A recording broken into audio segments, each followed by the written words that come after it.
What's up, everyone? So I got some food here, as my girl Ashley calls it. She calls it my rabbit food. Got some hummus to go with it. Probably get some water. Got some water, and sometimes I'll have tea with it. Um, but let me just get to it. The way that I eat is definitely a choice, and it's a choice for better health. And I think the one thing that a lot of times we don't realize, or we've overlooked, or we don't even understand is within us is that we are a culture of addicts. And so eating this way cleanly to a lot of people looks very foreign. And I understand that. But when we look at the classic potential for everyday eating in not maybe not just the United States, but the West itself, it can have a lot of detriment to it if not practiced in moderation, portion control, things like that. One of the big things is we don't look at serving sizes, so it's whatever we eat we think is a serving, and that's not true. So a bowl of cereal usually is about 3 cups of cereal, and if you look at the serving size and the nutrition facts, it's based off of 1 cup. So generally, we're eating 3 times the calories, ingesting 3 times the sugars, whatever it is that's on there. It doesn't even have to be cereal. If it's sodium, cholesterol, anything, a lot of times when we're eating more than what the serving size suggests, then you have to start multiplying those numbers times 2, times 3, times 4, or the entirety of the whole thing. So there's a danger to that, and a lot of times it's just because we've allowed ourselves to be uneducated.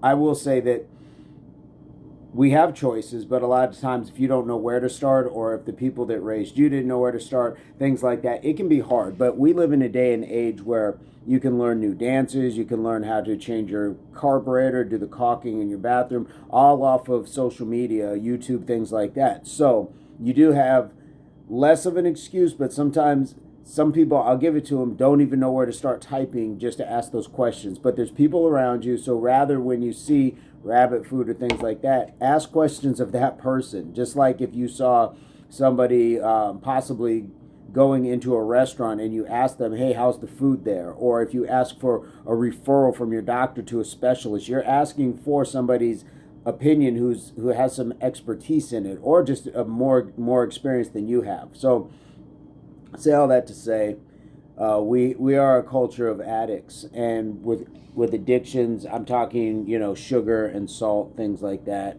um, because we know that I'm typing. So we know that sugar addiction. Let's see, addiction symptoms may include physical, psychological, and health problems related to excess sugar intake. Some physical problems symptoms are headaches, lethargy,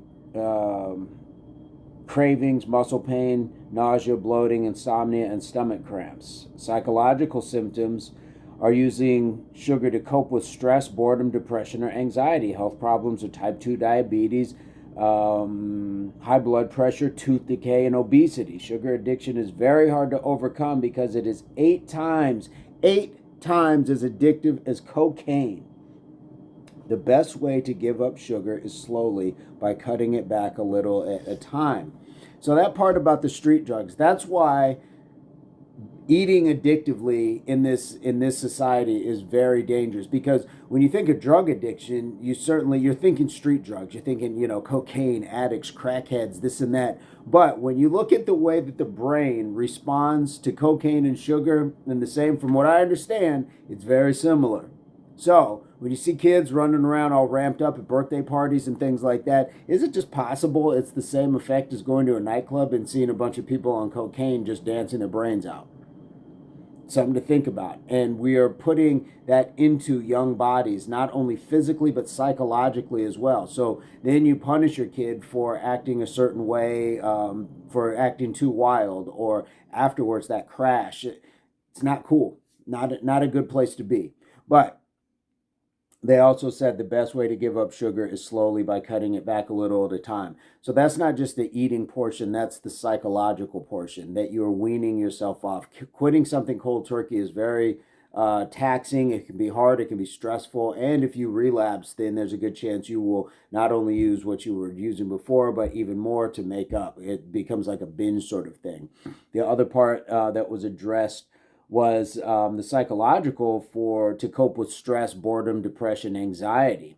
Now, that's where I like exercise to come in. I think exercise is a huge part to staving those sort of things off. The way that we talk about, and I've talked about this on other videos, the way we talk about having multiple streams of revenue, like money coming in from here, money coming in from there, you need to have multiple forms of expression. That means letting off the stress, the anxiety, the depression, getting those out in different pockets. So one is giving up these sugars, but one is exercising, journaling, going on hikes, knitting, whatever it is that you take up as an undertaking to help kind of stave off those feelings, because as you build yourself up, you realize you don't need it as much. And if you really start to put your body through something like physical exercise, then your body's going to kick it, and when you try to go back to it, it's going to resist it a little bit more. I did that going through really detoxing through soda years ago. I got to a point where soda physically made me sick. That on the first sip, and this was light soda, small amounts, and so from there on, not often, very, very few in between. I might have like a bit of soda if there's like a new flavor and somebody says, hey, try this or something, but it is not a staple in my household or in my life.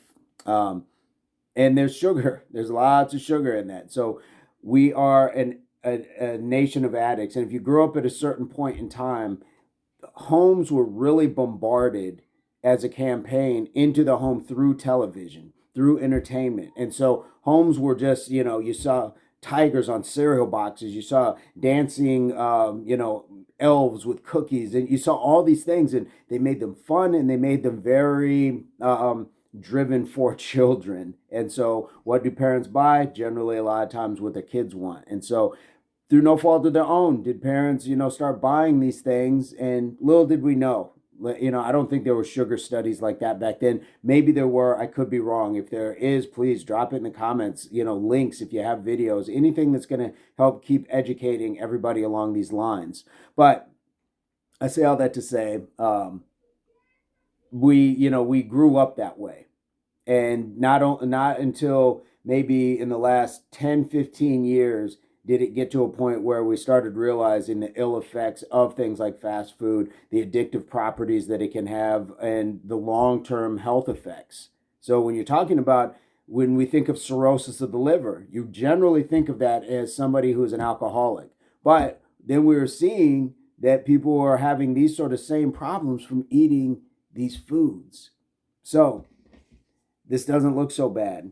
And when they say, it costs more to eat healthy, I don't necessarily agree, but let's just say that's true. Would you rather spend your money right now on improving your health as you have it now, or wait until you are at an advanced age, possibly earning less than you are now, and now you have to spend more money on co-payments to go to the doctor to diagnose what you have, prescriptions to upkeep the health from what you've diagnosed that you have, all from this eating, possibly procedures, and possibly things like diabetes, high blood pressure that you're never going to get rid of. And a lot of times, in the case of things like diabetes, can plague you longer in eyesight, when you see people lose a toe, a foot, a leg, and ultimately their lives. So what is the cost that you're willing to agree is worth spending for your health?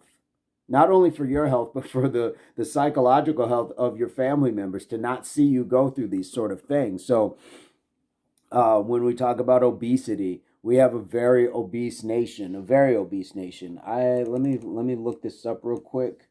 Obesity. Let me see. Let's go 2020. Do we have a rate for obesity 2020? Well, the new CDC data finds adult obesity is increasing, and that was as of 2020. So, does it give me a rate here?